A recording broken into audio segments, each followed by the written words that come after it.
नमस्कार आप सभी विद्यार्थियों और साथियों को जय हिंद, वंदे मातरम। आप सभी लोग देख रहे हो दीपक लक्ष्य एव एजुकेशनल चैनल, जहां पर निरंतर आप सभी के लक्ष्य को ध्यान में रखकर मेहनत की जाती है। साथियों, आज हम आप सभी के लिए आपकी परीक्षा को मद्देनजर रखते हुए पीजीटी हिंदी यानी प्रवक्ता चयन परीक्षा सन 2000 के परीक्षा में पूछे गए मॉडल पेपर को लेकर उपस्थित हैं, जिसे आप सभी लोगों को पढ़ना और जानना बहुत आवश्यक है। हम आज के सेशन की शुरुआत करें उसके पहले आप सभी लोग एक बार कक्षा को लाइक कमेंट कर शेयर कर दीजिए और सेशन को पूरा वॉच करिएगा, क्योंकि इस मॉडल पेपर को हम जो है पूरी तरीके से अंत तक हल करने वाले हैं, जिसमें आप सभी लोगों को एक एक प्रश्न बहुत ही बारीकी से देखना है। तो चलिए हम शुरुआत करते हैं। आपका प्रश्न है, पंचवटी प्रसंग काव्य के रचयिता हैं मैथिली शरण गुप्त, सूर्यकांत त्रिपाठी निराला, जयशंकर प्रसाद, केशवदास। फटाफट से आप सभी लोगों को अपना उत्तर करना है। पंचवटी प्रसंग काव्य के रचयिता कौन है? तो यदि आप लोगों का उत्तर आ रहा है विकल्प 2 सूर्यकांत त्रिपाठी निराला, तो बिल्कुल सही जवाब माना जाएगा। फिर हम लोग आगे बढ़ेंगे। बांधो न नाव इस ठाव के लेखक हैं उपेंद्र नाथ अश्क, सूर्यकांत त्रिपाठी निराला, जयशंकर प्रसाद, गजानन माधव, मुक्तिबोध। तो कौन है इसके लेखक बांधो न नाव इस ठाव? तो आप सभी का यदि उत्तर विद्यार्थियों आया है विकल्प 2 सूर्यकांत त्रिपाठी निराला, तो बिल्कुल सही जवाब आप सभी का माना जाएगा। फिर आप सभी लोगों का अगला क्वेश्चन है, सुजान चरित के रचयिता कौन है? घनानंद, बोधा, सूदन, मतिराम। कौन है सुजान चरित के रचयिता? तो यदि आप सभी का उत्तर आ रहा है विकल्प 3 यानी कि सूदन की रचना है सुजान चरित। फिर आप सभी का अगला क्वेश्चन है, मनुष्य साहित्य के अंतर का उच्छलित आनंद है, ये कथन किसका है? आचार्य नंद दुलारे वाजपेयी, हजारी प्रसाद द्विवेदी, डॉक्टर नगेंद्र, आचार्य रामचंद्र शुक्ल। आप सभी लोगों को फटाफट से अपना जवाब देना है। साहित्य मनुष्य के अंतर का उच्छलित आनंद है, ये कथन किसका है? तो विद्यार्थियों, यदि आप सबने अपना जवाब दिया है विकल्प 2 हजारी प्रसाद द्विवेदी, तो बिल्कुल सही होगा। फिर हम लोग आगे बढ़ेंगे। आपका अगला क्वेश्चन है, महिम भट्ट के द्वारा प्रतिपादित सिद्धांत का नाम है अनुमानवाद, तात्पर्यवाद, लक्षणवाद, अभिव्यंजनावाद। तो कौन सा है विद्यार्थियों इनके द्वारा प्रतिपादित किया गया सिद्धांत?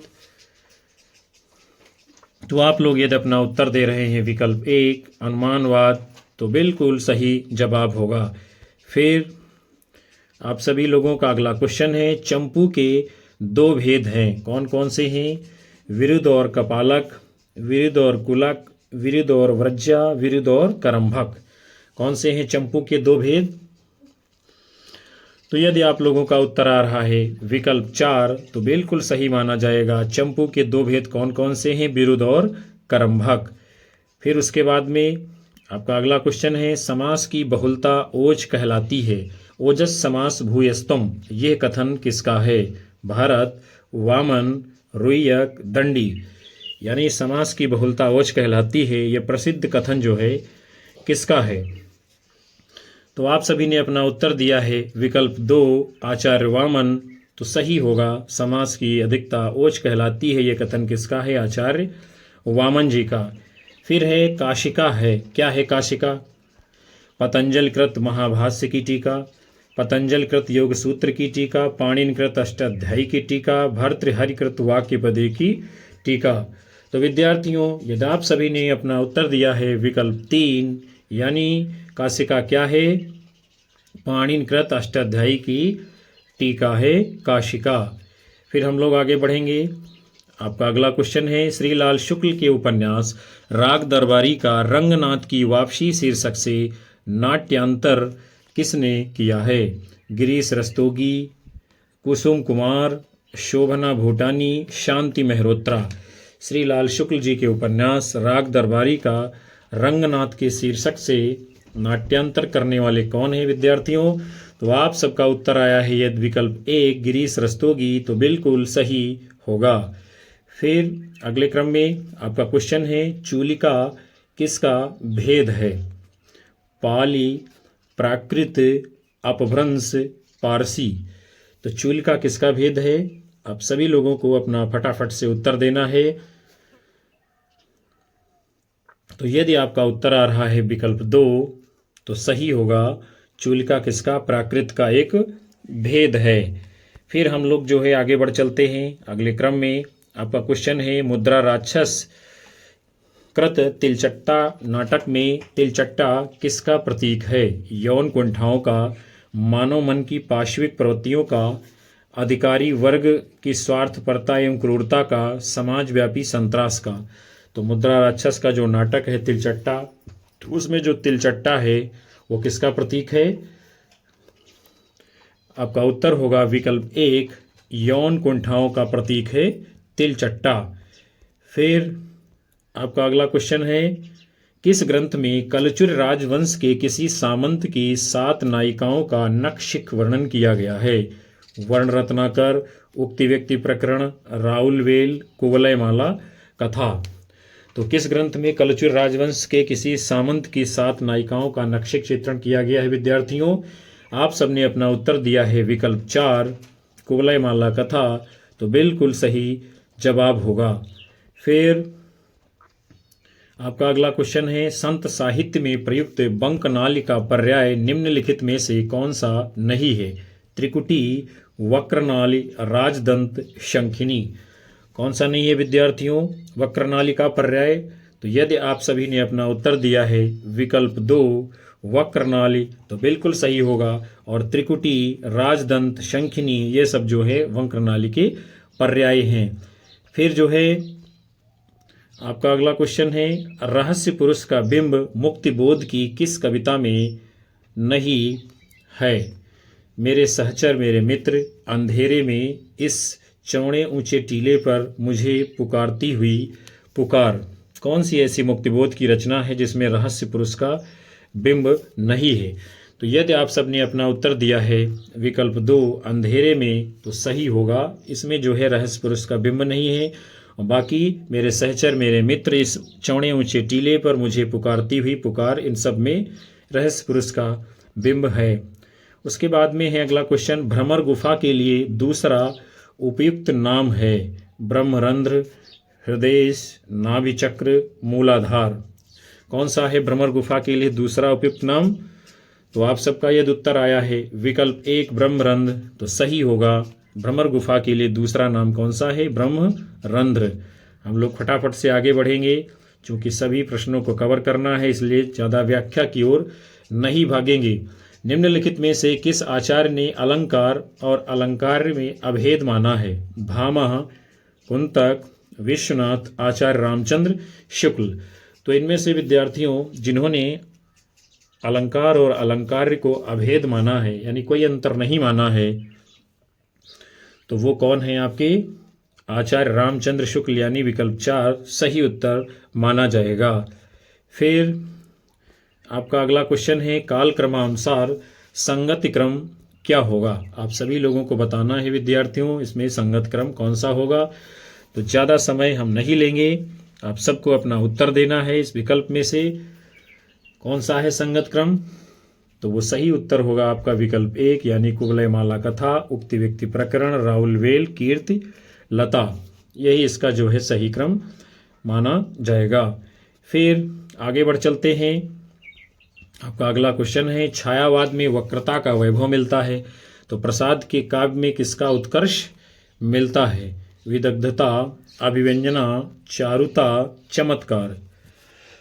तो यदि यानी छायावाद में वक्रता का वैभव मिलता है तो प्रसाद के काव्य में किसका उत्कर्ष मिलता है विद्यार्थियों?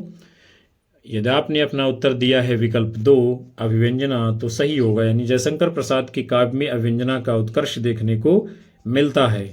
फिर आगे बढ़ेंगे आपका अगला क्वेश्चन है, सिद्धों की साधना में शून्य का पूरक तत्व है वज्र, अग्नि, चित्र, ज्ञान। क्या है सिद्धों की साधना में शून्य का पूरक तत्व?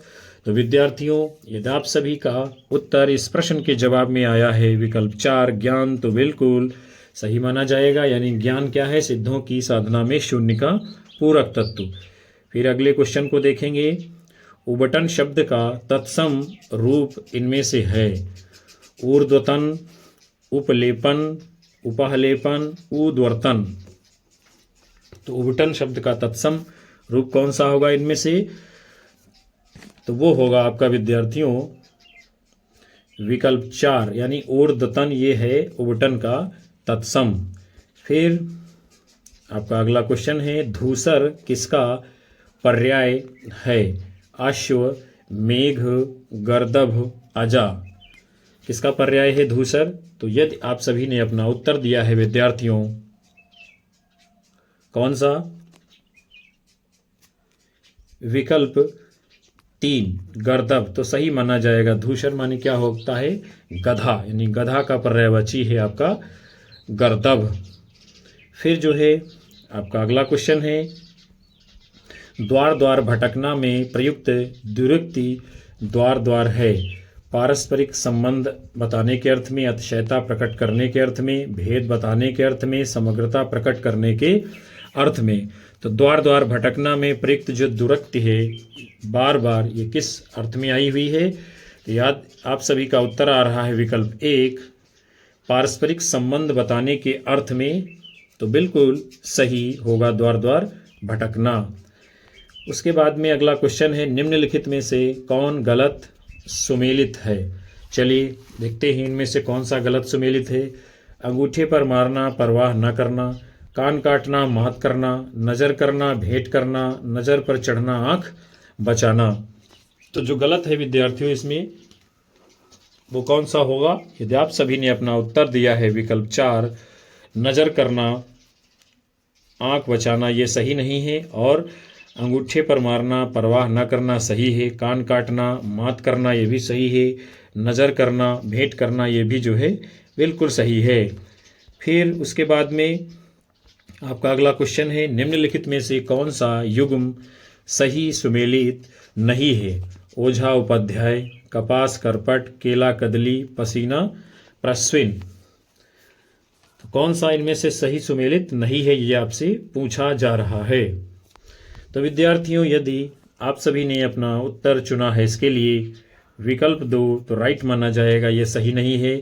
ओझा का जो है तत्सम उपाध्याय है, केला का तत्सम कदली है, पसीना का तत्सम प्रस्तुन है, जबकि कपास का तत्सम जो है वो होता है करपास। क्या होता है? करपास, जबकि यहाँ पे दिया है कपट, यही आपका गलत है। फिर आगे बढ़ चलते हैं।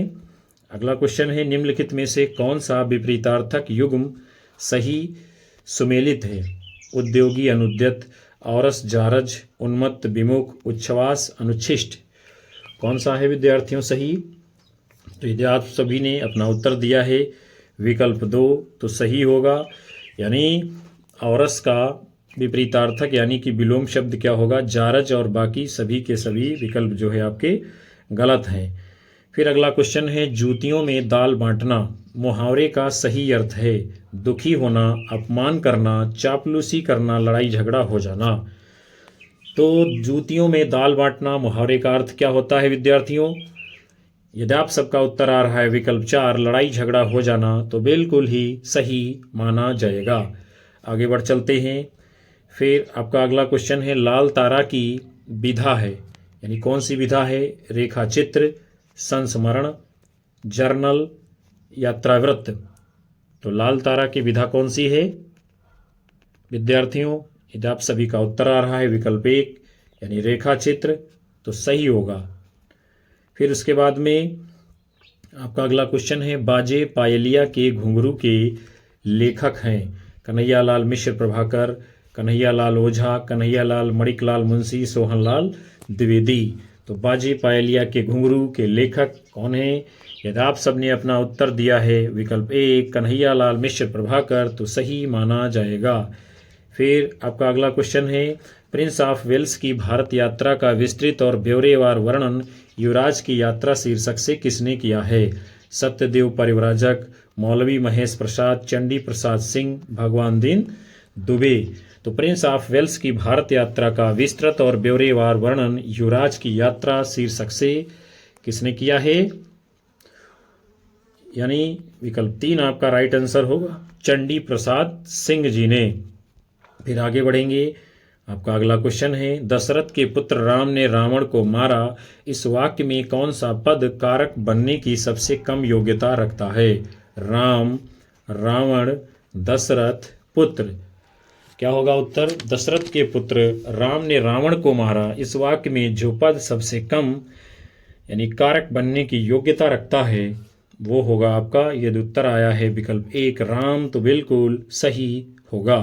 फिर हम लोग आगे बढ़ेंगे, आपका अगला क्वेश्चन है, रीतकाल को कलाकाल की संज्ञा किसने दी है? आचार्य विश्वनाथ प्रसाद मिश्र, रमाशंकर शुक्ल रसाल, मिश्र बंधु, आचार्य रामचंद्र शुक्ल। किसने रीतकाल को कलाकाल कहा है?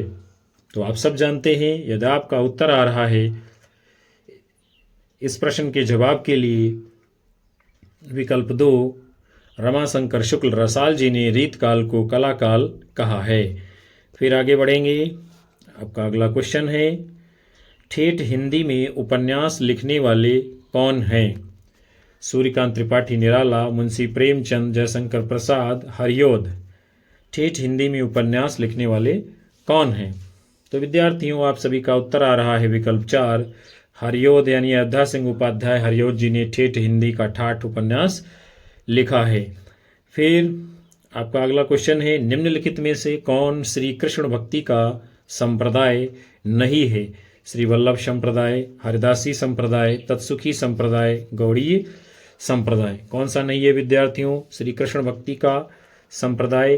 तो इस प्रश्न के जवाब के लिए आप सब ने अपना उत्तर दिया है, यदि विकल्प 3 तत्सुखी संप्रदाय तो राइट माना जाएगा। इसका संबंध जो है श्री कृष्ण भक्ति से नहीं है और बाकी सभी संप्रदाय कृष्ण भक्ति से संबंधित हैं।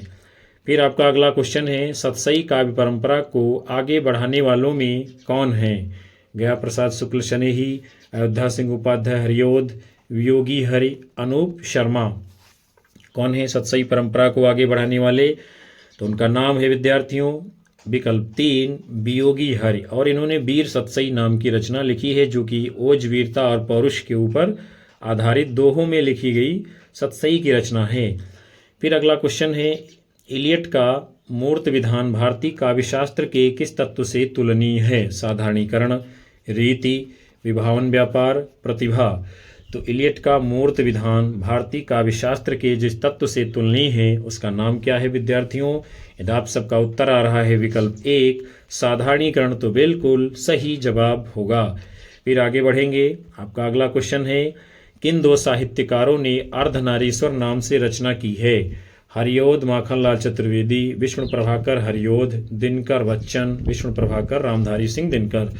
तो अर्धनारीश्वर के नाम से जो रचना करने वाले 2 साहित्यकार इनमें से हैं। आपका उत्तर है विकल्प 4 कौन कौन? विष्णु प्रभाकर और रामधारी सिंह दिनकर जी। अगले क्वेश्चन को देखते हैं, आचार्य किशोरी दास वाजपेयी के मत से हिंदी में कितने कारक हैं? 6, 7, 8, 5। कितने कारक हैं आचार्य किशोरी दास वाजपेयी के मत से? तो विद्यार्थियों यदि आप सभी का उत्तर आ रहा है विकल्प 1 6 कारक माने हैं किशोरीदास वाजपेयी जी ने। फिर हम लोग अगले क्वेश्चन को देखेंगे, पांडव शब्द में कैसा प्रत्यय है? कृदंत, तद्धित, स्त्री प्रत्यय नहीं है। पांडव शब्द में कौन सा प्रत्यय है विद्यार्थियों? तो आप सभी ने अपना उत्तर दिया है विकल्प 2 तद्धित प्रत्यय तो राइट जवाब माना जाएगा। पांडव शब्द ये पांडु से बना हुआ है। फिर आपका अगला क्वेश्चन है, धनुर्बाण में किस तरह का समास है? तत्पुरुष समास, बहुब्रीहि समास, कर्मधारय समास, द्वंद्व समास। तो शब्द है आपका धनुर्बाण, इसका विग्रह क्या होगा? धनुष और बाण, यानी कि विकल्प 4 आपका उत्तर होगा। इसमें कौन सा है? द्वंद्व समास। फिर आपका अगला क्वेश्चन है, केवल सूक्ष्मगत सौंदर्य सत्ता का राग कहकर छायावाद का विरोध किसने किया है? आचार्य रामचंद्र शुक्ल, महादेवी वर्मा, सुमित्रानंदन पंत, अज्ञेय। आप सभी लोगों को फटाफट से अपना उत्तर करना है। केवल सूक्ष्मगत सौंदर्य सत्ता का राग कहकर जिन्होंने छायावाद का विरोध किया है, तो आप सबने अपना उत्तर दिया है यदि विकल्प 2 महादेवी वर्मा, तो बिल्कुल राइट आंसर माना जाएगा। फिर हम लोग अगले क्वेश्चन को देखते हैं। प्रयोगवाद की जन्मदात्री पत्रिका है, कौन सी है? तार सप्तक, प्रतीक, नए पत्ते, नई कविता। अगर आप सभी ने प्रयोगवाद को पढ़ा है तो आप सब जानते होंगे इसकी जन्मदात्री पत्रिका कौन सी मानी जाती है। तो यदि आप सब ने अपना उत्तर दिया है विकल्प 1 तार सप्तक, तो सही होगा। यहीं से जो है प्रयोगवाद का जन्म हो जाता है। कब? 1943 ईस्वी में। फिर अगला क्वेश्चन है, सूफी मत में वर्णित साधक की 4 अवस्थाएं शरीयत, तरीकत, मारिफत, हकीकत की भारतीय भक्ति मार्ग के साथ सही क्रम में संगत क्या होगी? आप सभी लोगों को अपना इस क्वेश्चन का उत्तर देना है विद्यार्थियों। यानी सूफी साधना में जो साधक की 4 अवस्थाएं हैं, जिसको शरीयत, तरीकत, मारिफत, हकीकत कहते हैं, तो भारतीय भक्ति मार्ग में उनको क्या कहते हैं और उनका क्रम क्या होगा? तो यदि आप सभी का इस क्वेश्चन के लिए उत्तर आ रहा है विद्यार्थियों विकल्प 3 यानी आचरण, उपासना, सत्यबोध, सिद्धावस्था, ये जो है भारतीय भक्ति मार्ग के सही क्रम में आएगा। फिर अगला क्वेश्चन है आपका, भाषा संवर्धनी सभा के संस्थापक कौन हैं? राम प्रसाद निरंजनी, जॉर्ज ग्रियर्सन, बाबू तोताराम, सदा सुखलाल। तो भाषा संवर्धनी सभा के संस्थापक कौन हैं इनमें से? तो आप सभी का यदि विद्यार्थियों उत्तर आ रहा है विकल्प 3 बाबू तोताराम, तो राइट आंसर माना जाएगा। फिर जो है आप सभी का अगला क्वेश्चन है, ग्रियर्सन कृत the modern vernacular literature of Hindustan का हिंदी अनुवाद किसने किया है? किशोरी लाल गोस्वामी, राम कुमार वर्मा, लक्ष्मी सागर वार्ष्णेय, जगदीश गुप्त। किसने किया है अनुवाद the modern vernacular literature of Hindustan का? तो विद्यार्थियों आप सभी का यदि उत्तर आ रहा है विकल्प 1 डॉक्टर किशोरी लाल गुप्त जी, तो सही माना जाएगा। इन्होंने जो है इसका हिंदी में अनुवाद करने का काम किया है। फिर अगला क्वेश्चन है, बालकृष्ण शर्मा नवीन का सर्वप्रथम प्रकाशित काव्य संग्रह है क्वासी, रश्मिरेखा, उर्मिला, कुमकुम। कौन सा है नवीन जी का सर्वप्रथम प्रकाशित काव्य संग्रह? तो विद्यार्थियों आपका उत्तर आ रहा है यदि विकल्प 4 कुमकुम, तो राइट माना जाएगा। फिर हम लोग आगे देखते हैं अगले क्वेश्चन को, आंग्ल भाषा में लिखा गया हिंदी साहित्य का इतिहास, स्केच ऑफ हिंदी लिटरेचर के लेखक हैं पादरी F.E.K, पादरी Edwin Greaves, Garcin de Tassy, George Grierson. Sketch of Hindi literature के लेखक कौन है विद्यार्थियों? तो आप सभी ने अपना उत्तर चुना है यदि विकल्प 2 पादरी एडविन ग्रीव्स, तो राइट जवाब माना जाएगा। फिर हम लोग अगले क्वेश्चन को देखते हैं, भारतेंदु का खड़ी बोली के रचित कविताओं का संग्रह किस नाम से प्रसिद्ध है? फूलों का गुच्छा, प्रेम तरंग, प्रेम सरोवर, प्रेम माधुरी। यानी कौन सा इनमें से भारतेंदु का खड़ी बोली में लिखा गया कविताओं का संग्रह है? तो आप सभी का उत्तर आ रहा है यदि इस प्रश्न के जवाब में विकल्प ए फूलों का गुच्छा, तो सही माना जाएगा। इसके अतिरिक्त इन्होंने दशरथ पेलाब भी खड़ी बोली में कविता संग्रह को लिखा है। फिर अगला क्वेश्चन है, काव्य संप्रदायों का सही विकास क्रम क्या होगा? विद्यार्थियों आप लोगों को फटाफट से उत्तर देना है इस प्रश्न का। तो यदि आप सभी का उत्तर आ रहा है विद्यार्थियों विकल्प 2, तो राइट माना जाएगा। यानी पहले रस संप्रदाय आता है, फिर अलंकार संप्रदाय, फिर रीत संप्रदाय, फिर वक्रोक्त संप्रदाय, फिर ध्वनि संप्रदाय, उसके बाद में औचित्य संप्रदाय आता है। यानी विकल्प 2 आपका इसमें सही क्रम होगा। आगे बढ़ेंगे। फिर अगला क्वेश्चन है, वेपथु कैसा अनुभाव है? कैसा है? आंगिक, वाचिक, सात्विक, बौद्धिक। क्या है उत्तर इसका विद्यार्थियों? तो वेपथ ये किस प्रकार का अनुभाव है? विकल्प 2 सही है, वाचिक है। वाचिक मतलब वाणी के द्वारा जो परिवर्तन होता है। फिर आप सभी को अगले क्वेश्चन का उत्तर देना है, उत्तर आधुनिक चिंतन की एक निष्पत्ति निम्नलिखित में से क्या है? एकार्थता, अनेकार्थता, सर्वार्थता, अर्थ निरपेक्षता।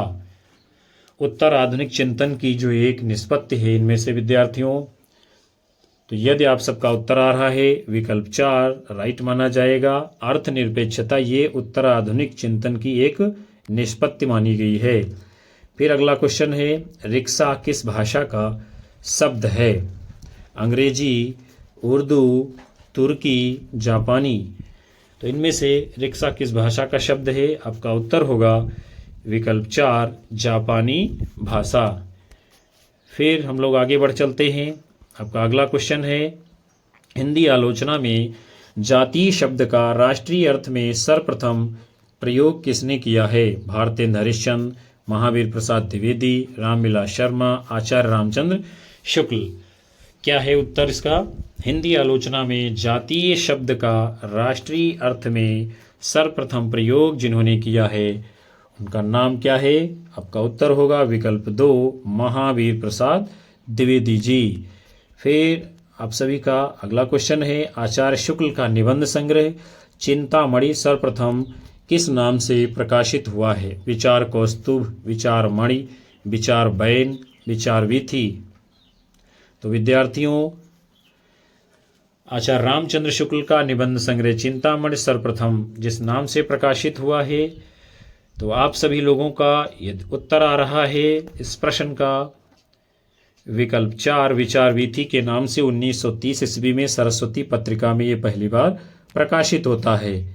फिर उसके बाद में आपका अगला क्वेश्चन है, विश्वनाथ के अतिरिक्त किस आचार्य ने साहित्य शब्द को अपने ग्रंथ नाम में प्रयुक्त किया है? भामह, राजशेखर, रुय्यक, आनंदवर्धन। क्या है इसका उत्तर? आप सभी लोगों को फटाफट से करना है। विश्वनाथ के अतिरिक्त जिस आचार्य ने साहित्य शब्द का प्रयोग अपने ग्रंथ नाम में किया है, तो वो उत्तर है आपका विकल्प 3, आचार्य रुय्यक जी ने। फिर आगे बढ़ते हैं। आपका अगला क्वेश्चन है, काव्य के अर्थ वैज्ञानिक विवेचन का शुभारंभ किसने किया है? वामन, महिम भट्ट, मम्मट, आनंदवर्धन। तो विद्यार्थियों, यदि इस प्रश्न के जवाब में आप सबका उत्तर आ रहा है विकल्प 1, आचार्य वामन, तो राइट माना जाएगा। काव्य के अर्थ वैज्ञानिक विवेचन का शुभारंभ जो है वामन जी ने किया है। फिर हम लोग अगले क्वेश्चन को देखेंगे, रस को नाट्य तक सीमित रखने का सर्वप्रथम विरोध किसने किया है? भामह, रुद्रट, आनंदवर्धन, अभिनव गुप्त। तो रस को नाट्य तक सीमित रखने का सर्वप्रथम जिन्होंने विरोध किया है वो नाम है आपका विकल्प 4, उत्तर होगा आचार्य अभिनव गुप्त जी ने। फिर आपका अगला क्वेश्चन है, गुंडा कहानी प्रसाद के किस कहानी संग्रह में संकलित है? इंद्रजाल, आकाशदीप, प्रतिध्वनि, आंधी। गुंडा कहानी संग्रह जयशंकर प्रसाद के किस कहानी संग्रह में है विद्यार्थियों? तो आप सबका यदि उत्तर आया है विकल्प 1, इंद्रजाल, तो राइट माना जाएगा। गुंडा कहानी जयशंकर प्रसाद जी के इंद्रजाल कहानी संग्रह में संकलित है। फिर अगला क्वेश्चन है, सतह से उठता आदमी की विधा है? काव्य, कहानी, नाटक, नाट्य काव्य। तो सतह से उठता आदमी ये क्या है विद्यार्थियों? आप सभी लोगों का यदि उत्तर आ रहा है विकल्प 2, तो बिल्कुल सही होगा। ये क्या है? कहानी है। और किसकी कहानी है ये? गजानन माधव मुक्तिबोध जी की। फिर आपका अगला क्वेश्चन है, वेणी संहार नाटक का अंगिरस है? वीर, श्रृंगार, रौद्र, शांत। तो वेणी संहार नाटक का अंगिरस विद्यार्थियों क्या है? आप सब ने यदि अपना उत्तर दिया है विकल्प 1, वीर रस, तो बिल्कुल सही माना जाएगा। फिर आपका अगला क्वेश्चन है, वीथी क्या है? विकल्प हैं आपके वृत्ति, संधि, अभिनय, रूपक। तो वीथी क्या है विद्यार्थियों? यह जो है रूपक है, यानी विकल्प 4 आपका उत्तर होगा। यह जो है नाटक का एक भेद माना गया है वीथी। फिर उसके बाद में अगला क्वेश्चन है आपका, किरातार्जुनीयम के प्रत्येक सर्ग का अंतिम पद है? लक्ष्मी, विभु, शिव, श्री। तो किरातार्जुनीयम ये जो रचना है किसकी है? भारव जी की। इसके प्रत्येक सर्ग का अंतिम पद कौन सा है? तो आप सभी ने यदि अपना उत्तर दिया है विद्यार्थियों, क्या विकल्प एक लक्ष्मी, तो राइट माना जाएगा। किरातार्जुनीयम के प्रत्येक सर्ग का अंतिम पद जो है कौन सा है, लक्ष्मी से शुरू हुआ है। फिर आपका अगला क्वेश्चन है उत्तिष्ठ जागृत प्राप्य वरान्य बोधत, यह किस उपनिषद का मंत्र है। कठोपनिषद, छांदोग्य उपनिषद, प्रश्नोपनिषद, मुंडको उपनिषद। क्या है इसका उत्तर, उत्तिष्ठ जागृत प्राप्य वरान्य बोधत। ये है मंत्र कहाँ से लिया गया है। तो विद्यार्थियों यदि आप सभी लोगों का उत्तर आ रहा है विकल्प एक कठोपनिषद, तो बिल्कुल सही जवाब होगा। फिर हम लोग आगे बढ़ चलते हैं। आपका अगला क्वेश्चन है सहसा विदधीत न क्रियाम, इस सूक्त से युक्त रचना कौन सी है। शिशुपाल वधम, किरातार्जुनीयम, नैषधीय चरितम, कुमार संभवम। सहसा विदधीत न क्रियाम यानी अचानक कोई भी क्रिया नहीं करनी चाहिए। तो यदि उत्तर दिया है विद्यार्थियों आप सभी ने इस प्रश्न के जवाब के लिए विकल्प दो किरातार्जुनीयम, तो सही माना जाएगा। और इस सूक्त को जो है भारव जी अपने शयन कक्ष में लगा करके रखते थे। फिर आपका अगला क्वेश्चन है हे प्रभु में प्रभु शब्द में कौन सी विधि है। वृद्धि, दीर्घ, गुण, संप्रसारण। तो हे प्रभु में जो प्रभु शब्द है उसमें कौन सी विधि है विद्यार्थियों। यदि आप सबका उत्तर आ रहा है विकल्प चार संप्रसारण, तो बिल्कुल सही होगा। फिर आप सभी लोगों का अगला क्वेश्चन है अनुज्झित धवलताप सरागयु भवत यूनाम दृष्टि है, यह सूक्त किस ग्रंथ से संबंधित है। नीति शतकम, उत्तर रामचरितम, कादम्बरी, स्वप्नवासव दत्तम। तो ये कथन ये सूक्त विद्यार्थियों कहाँ से ली गई है। यदि आप सभी का उत्तर आ रहा है विकल्प तीन कादम्बरी में सुखनासोपदेश का कथन है अनुज्झित धवलताप सरागयु भवत यूनाम दृष्टि ही। फिर हम सभी लोग आगे बढ़ चलते हैं। आपका अगला क्वेश्चन है वेद सी आख्यात पद में कौन सी लकार है। लट लकार, लोट लकार, लुट लकार, लंग लकार। तो वेद सी आख्यात पद में विद्यार्थियों जो लकार है, यदि आप सभी ने अपना उत्तर चयन कर लिया है विकल्प एक लट लकार, तो बिल्कुल सही जवाब होगा। फिर आप सभी लोगों का अगला क्वेश्चन है निम्नलिखित शब्द में नई तत्पुरुष समास कौन है। कौन है नई तत्पुरुष। रोगमुक्तः, राजपुरुषः, अभावः, पुत्रहितम। तो इनमें से नई तत्पुरुष समास जिसमें है वो आप सभी का उत्तर होगा विद्यार्थियों कौन सा होगा, विकल्प तीन अभावः। फिर आगे बढ़ेंगे। अगला क्वेश्चन है सही जोड़ा इनमें से है कौन सा है। रमायाम प्रथमा बहुवचन, गौर्याः पंचमी एक वचन, वारिणी द्वितीया द्विवचन, गावः षष्ठी एक वचन। तो इनमें से जो सही उत्तर आपका होगा विद्यार्थियों, यदि आप सभी ने अपना उत्तर चुना है विकल्प दो यानी गौर्याः, ये पंचमी एक वचन का रूप है, यही आपका सही उत्तर है। फिर हम सभी लोग विद्यार्थियों बढ़ चलते हैं अगले क्वेश्चन की ओर। दुह धातु के लट लकार मध्यम पुरुष एक वचन का रूप है। धोक्षि, दोही, दुग्धसी, दुहसी।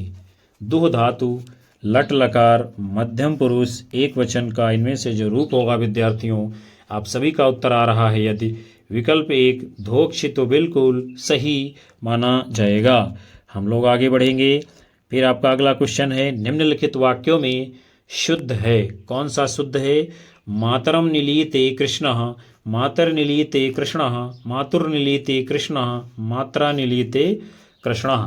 कौन सा है सही वाक्य विद्यार्थियों, फटाफट आप लोगों को उत्तर करना है। तो यदि आप सभी ने अपना उत्तर चयन किया है विकल्प तीन मातुर निलीयते कृष्णः, ये वाक्य जो है बिल्कुल शुद्ध है, आप सबका उत्तर भी सही होगा।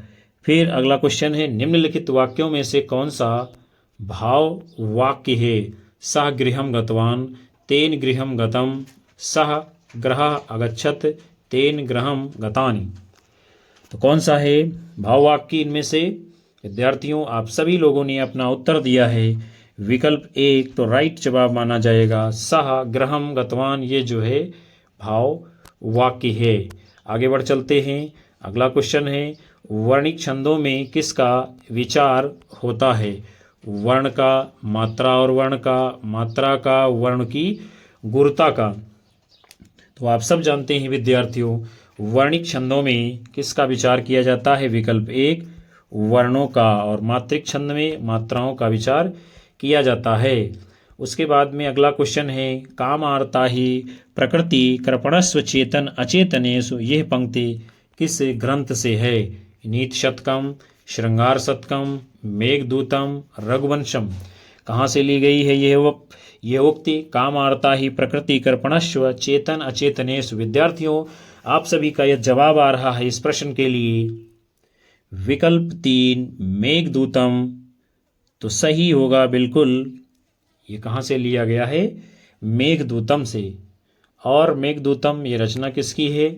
आचार्य महाकवि कालिदास जी की। फिर अगला क्वेश्चन है, बाण का पर्याय है अर्ची, उर्वी, आसुग। कौन है इनमें से बाण का पर्यायवाची? तो यदि आप सभी का उत्तर आ रहा है फटाफट से विद्यार्थियों, विकल्प 4 आसग, ये किसका? बाण का पर्याय है। आगे बढ़ेंगे हम लोग, अगले क्वेश्चन को देखते हैं। निम्नलिखित में से कौन व्याकरण ग्रंथ के रूप में प्रतिष्ठित है? राउलवेल, वर्ण रत्नाकर, उक्ति व्यक्ति प्रकरण, कुवलयमाला कथा। कौन है विद्यार्थियों इसमें से व्याकरण ग्रंथ के रूप में प्रसिद्ध? तो आप सभी ने यदि अपना उत्तर चुना है विकल्प 2 उक्ति व्यक्ति प्रकरण, तो बिल्कुल राइट जवाब आप लोगों का माना जाएगा। फिर हम लोग अगले क्वेश्चन को देखेंगे, सामयिक वार्ता पत्रिका के संपादक इनमें से कौन है? किशन पटनायक, पंकज बिष्ट, रमेश उपाध्याय, नीलाभ। कौन है सामयिक वार्ता पत्रिका के संपादक? तो प्यारे विद्यार्थियों, यदि आप सभी ने अपना उत्तर दिया है विकल्प 4 नीलाभ, तो राइट माना जाएगा। इन्होंने जो है सामयिक वार्ता पत्रिका का संपादन कार्य किया है। फिर हम लोग आगे बढ़ चलते हैं। अगला क्वेश्चन है आपका, आधुनिक व्याकरण की दृष्टि से बा वर्ण का वैशिष्ट्य क्या है? आप लोगों को अपना उत्तर करना है। ओष्ठ, स्पर्श, अल्प प्राण, अघोष, निरनुनासिक। द्वयोष्ठ स्पर्श अल्प प्राण घोष निरनुनासिक। द्वयोष्ठ स्पर्श संघर्षी अल्प प्राण अघोष निरनुनासिक। ओष्ठ स्पर्श महाप्राण सघोष निरनुनासिक। आपका वर्ण है बा। कौन सा सही है विद्यार्थियों? इसके लिए उत्तर आप सभी को देना है फटाफट से। तो यदि उत्तर आ रहा है आप लोगों का इस प्रश्न के जवाब में विकल्प 2, तो राइट माना जाएगा। यानी जो बा वर्ण है यह द्वयोष्ठ है, दोनों ओठों से बोला जाता है, और स्पर्श व्यंजन है, पा फा भा मा में आता है ये, और ये अल्प प्राण भी है, साथ में घोष भी है, उसके साथ में निरनुनासिक भी है। यानी विकल्प 2 आपका राइट आंसर होगा। आगे बढ़ चलते हैं। फिर अगला क्वेश्चन है, पाणिनि शिक्षा में ध्वनियों को वर्गीकृत करने के कौन से 5 आधार स्वीकार किए गए हैं? क्या होगा विद्यार्थियों? स्वर काल स्थान संवाद, स्वर स्थान काल प्राण सुर, फिर है काल प्रयत्न स्थान प्राण अनुदात्त, स्वर काल स्थान प्रयत्न अनुदात्त। कौन सा सही उत्तर है आप लोगों को बताना है विद्यार्थियों। तो यदि आप सभी ने इस प्रश्न के लिए अपना उत्तर दिया है विकल्प 4, तो राइट माना जाएगा। पाणिनि शिक्षा में ध्वनियों को वर्गीकृत करने के जो 5 आधार स्वीकार किए गए हैं वो हैं स्वर, काल, स्थान, प्रयत्न और अनुप्रदान। आगे बढ़ चलते हैं। उसके बाद में आपका अगला क्वेश्चन है, वो शर इधर गांडीव गुण से भिन्न जैसे ही हुआ, धड़ से जयद्रथ का उधर सिर छिन्न वैसे ही हुआ। उपयुक्त पंक्ति में कौन सी अतिशयोक्ति है? असंबद्ध अतिशयोक्ति, संबंध अतिशयोक्ति, अक्रमतिशयोक्ति, अत्यंता अतिशयोक्ति। क्या होगा विद्यार्थियों? यदि आप सभी ने इस प्रश्न के जवाब के लिए अपना उत्तर चुना है विकल्प 3, तो राइट माना जाएगा। कौन सा? अक्रमतिशयोक्ति, यानी अक्रम है अतिशयोक्ति का यहाँ पर इस उदाहरण में दिखाया गया है। जहाँ पर क्रम नहीं होता है, बिगड़ जाता है, वहाँ पर क्या है? अक्रम अतिशयोक्ति माना जाता है। फिर आपका अगला क्वेश्चन है, तरन तनुजा तट तमाल तरवर बहु छाए, झुके कूल सो जल पर मन हित मनहु सुहाए। उपयुक्त पंक्तियों में अलंकार है उत्प्रेक्षा, वृत्त्यानुप्रास, शब्द अर्थालंकार, स्वभावोक्ति। तो आप सब जानते हैं इस प्रश्न में कौन सा अलंकार है विद्यार्थियों? यदि आपका उत्तर आ रहा है विकल्प 2 वृत्यानुप्रास, तो राइट माना जाएगा। यानी क्या है, वृत्यानुप्रास में वर्णों की बार बार या 2 से अधिक बार आवृत्ति होती है। फिर आगे बढ़ेंगे, अगला क्वेश्चन है, जिह सुमिरत सिद्ध होई, गण नायक कवि और बदन, करहु अनुग्रह सोई, बुद्धि राख शुभ गुण सदन। उपयुक्त पंक्तियों में छंद है दोहा, सोरठा, बरवे, रोला। क्या है विद्यार्थियों, इसका उत्तर आप लोगों को बताना है। तो आप सभी ने अपना उत्तर ये दिया है इस प्रश्न के जवाब में विकल्प 2 यानी क्या है, सोरठा, तो सही माना जाएगा। जिहि सुमिरत सिद्ध होई, गण नायक कविवर वदन, करहु अनुग्रह सोई, बुद्धि रास शुभ गुण सदन। इसमें सोरठा छंद है और सोरठा ये विद्यार्थियों दोहा का उल्टा होता है। फिर आपका अगला क्वेश्चन है, आरात सैन्य सिंधु में, सुबड़वाग्नि से जलो, प्रवीर हो जयी बनो, बढ़े चलो में कौन से गण हैं। आप लोगों को बताना है फटाफट से इसमें कौन सा उत्तर होगा। तो विद्यार्थियों, यदि आप सभी ने इस प्रश्न के जवाब के लिए अपना उत्तर दिया है विकल्प 1, तो राइट माना जाएगा। जगण रगण, जगण रगण, जगण रगण और गुरु, ये छंदों की गणना का जो है क्रम है। इसका सूत्र है यमाता राजभांसा लगा, वहीं से ये जगण रगण बनते हैं। जब कभी विस्तार से कक्षा होगी तो वहाँ पर आप सभी लोगों को हम इसे समझाएंगे। फिर अगला क्वेश्चन है, सरसी छंद में होती है, क्या होती है, आप सभी लोगों को बताना है। 27 मात्राएँ, 16-11 पर्यत, अंत में लघु गुरु। 28 मात्राएँ, 16-12 पर्यत, अंत में लघु गुरु। 28 मात्राएँ, 16-12 पर्यत, अंत में गुरु लघु। 27 मात्राएँ, 16-11 पर्यत, अंत में गुरु लघु। तो सरसी छंद में क्या होता है विद्यार्थियों, यदि आप सभी का उत्तर आ रहा है फटाफट से इस प्रश्न का विकल्प 4, तो राइट माना जाएगा। सरसी छंद में 27 मात्राएँ होती हैं, 16-11 पर्यत होती है और अंत में गुरु लघु का क्रम होता है। फिर हम लोग आगे बढ़ेंगे। आपका अगला क्वेश्चन है, समानांतर कहानी के पुरस्कर्ता कमलेश्वर का मूल नाम है। नीरज सक्सेना, गोपाल दास सक्सेना, कैलाश सक्सेना, प्रभाकर सक्सेना। तो समानांतर कहानी के जो पुरस्कर्ता माने जाते हैं कमलेश्वर जी, इनका मूल नाम कौन सा है विद्यार्थियों। तो यदि आप सभी का उत्तर आ रहा है विकल्प 1 नीरज सक्सेना, तो बिल्कुल राइट आंसर माना जाएगा। फिर हम आगे बढ़ते हैं। अगला क्वेश्चन है, डॉक्टर नामक कृति की विधा है, क्या है विधा, नाटक, कहानी, प्रहसन, गीत परक। तो डॉक्टर ये जो रचना है विद्यार्थियों, इसकी विधा कौन सी है। तो आप सभी ने यदि अपना उत्तर दिया है विकल्प 1 नाटक, तो सही माना जाएगा। डॉक्टर की विधा क्या है, ये नाटक है। उसके बाद में आपका अगला क्वेश्चन है, भक्ति विवेक किसकी रचना है। मलूक दास, सुंदरदास, नाभादास, दादू दयाल। किसकी रचना है भक्ति विवेक विद्यार्थियों। तो आप सभी को फटाफट से सही उत्तर देना है। यदि आपका उत्तर आ रहा है विकल्प 1 मलूक दास, तो सही होगा। भक्ति विवेक रचना किसकी है, आपके मलूक दास जी की। आगे बढ़ेंगे। उसके बाद में आपका अगला क्वेश्चन है, आचार्य रामचंद्र शुक्ल ने प्रेमाख्यानक परंपरा का हिंदी में प्रवर्तक किसको माना है। कुतुबन, मुल्ला दाऊद, ईश्वरदास, असायत। किसको माना है विद्यार्थियों, आचार्य शुक्ल जी ने प्रेमाख्यानक परंपरा का हिंदी में प्रवर्तक। तो यदि उत्तर आ रहा है आप लोगों का विकल्प 1 कुतुबन, तो राइट जवाब होगा आचार्य शुक्ल जी ने कुतुबन को प्रेमाख्यानक परंपरा का प्रथम यानी कि प्रवर्तक कवि माना है। अगला क्वेश्चन है, कबीर की वाणी का संग्रह बीजक कहलाता है। इसके कितने भाग हैं, 2, 4, 3, 5।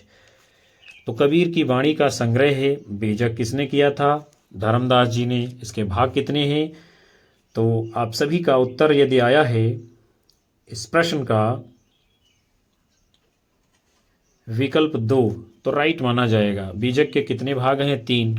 इसमें कौन कौन सी रचनाएं आती हैं कबीरदास जी की, साखी, सबद, रामायणी, इसी का संकलन है ये बीजक।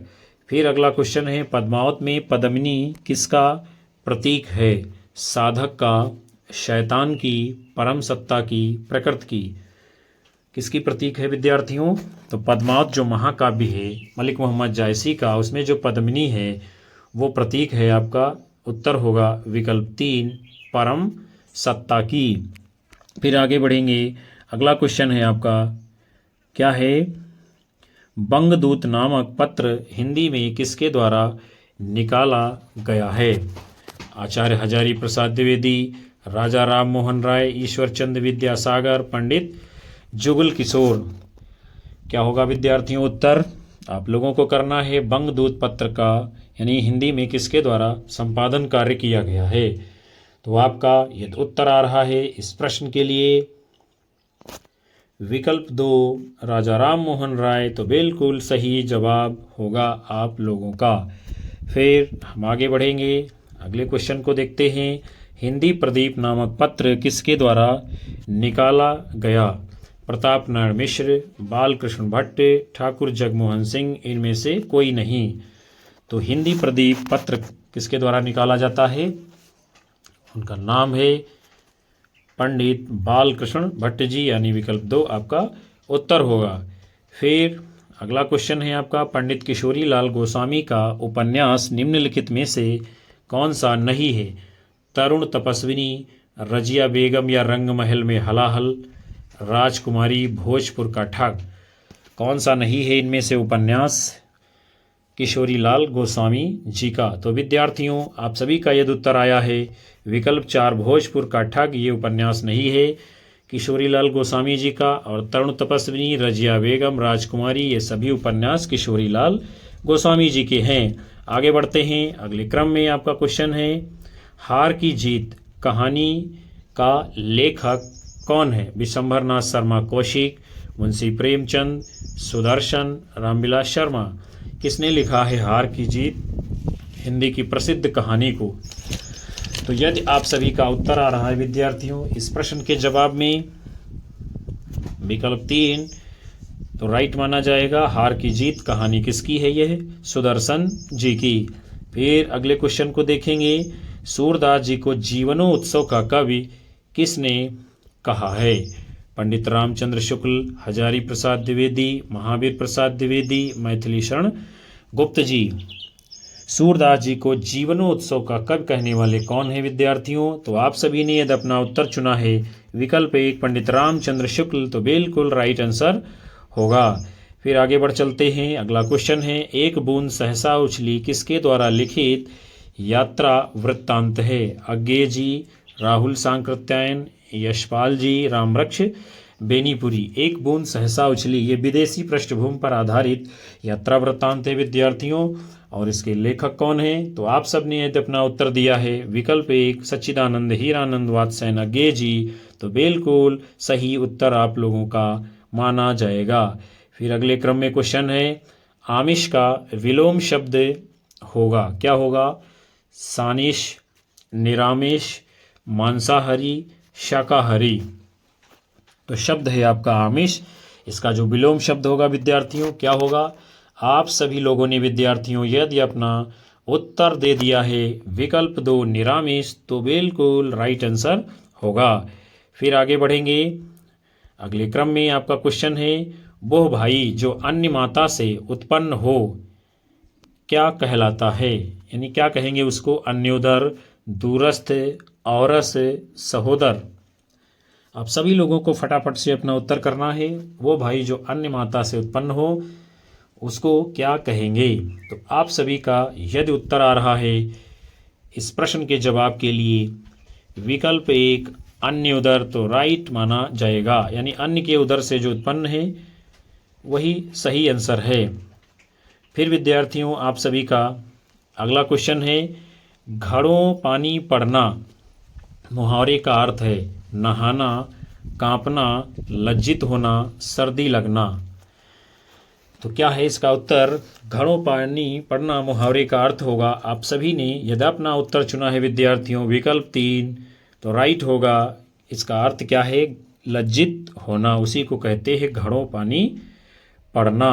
फिर अगला क्वेश्चन है आपका, जहाँ न पहुँचे रवि वहाँ पहुँचे कवि। इसके लिए सही उत्तर है, कवि बहुत तर्कशील होते हैं, कभी बहुत भाव प्रवण होते हैं, कभी बहुत विचारशील होते हैं, कभी बहुत कल्पनाशील होते हैं। तो जहाँ न पहुँचे रवि वहाँ पहुँचे कवि, इसके लिए जो सम्मत कथन होगा आपका वो आप सभी का उत्तर आ रहा है विकल्प 4, तो राइट माना जाएगा, यानी कि कवि बहुत कल्पनाशील होते हैं। फिर हम सभी लोग आगे बढ़ते हैं। आपका अगला क्वेश्चन है, पढ़े फारसी बेचे तेल यह देखो कुदरत का खेल। इसके लिए कौन सा सही उत्तर होगा? शिक्षित होकर बेकार रहना, योग्यता होते हुए भी व्यवस्था के कारण निम्न स्तर का कार्य करना। फिर जो है अगला क्वेश्चन है वो विकल्प है आपका विद्या का अपमान करना। फारसी पढ़े लिखे लोग प्रायः यानी इनको तेल बेचना पड़ता है। तो पढ़े फारसी बेचे तेल यह देखो कुदरत का खेल, इसके लिए जो आपका उचित विकल्प उत्तर के रूप में होगा, यदि आप सभी का आंसर आ गया है विकल्प 2, तो बिल्कुल राइट आंसर माना जाएगा। पढ़े फारसी बेचे तेल यह देखो कुदरत का खेल, योग्यता होते हुए भी व्यवस्था के कारण निम्न स्तर का कार्य करना। तो प्यारे विद्यार्थियों और साथियों, आज के इस बेहद ही खूबसूरत और महत्वपूर्ण सेशन को हम यहीं पर समाप्त करते हैं, जिसके अंतर्गत आप सभी लोगों ने सन 2000 ईस्वी के प्रवक्ता भर्ती परीक्षा के मॉडल पेपर को देखा, जो कि आपकी आने वाली परीक्षा में बहुत ही मददगार साबित होगा। हमें उम्मीद है कि ये सेशन आपको पसंद आएगा। कक्षा को लाइक करिए, कमेंट करिए और ज़्यादा से ज़्यादा शेयर मारिए। अधिकतम साथी मित्रों को हमारे चैनल से जोड़ते रहिएगा। यही हमको ऊर्जा प्रदान करता है, जिसके कारण हम आप सभी लोगों को लगातार कक्षाएं दे पाते हैं। मिलेंगे आप सभी लोगों को हम पुनः से अगले सेशन में ऐसे ही महत्वपूर्ण मॉडल पेपर को लेकर। तब तक के लिए आप सभी लोगों को नमस्कार, जय हिंद, वंदे मातरम, बाय बाय, शुभ रात्रि आप सभी लोगों को विद्यार्थियों।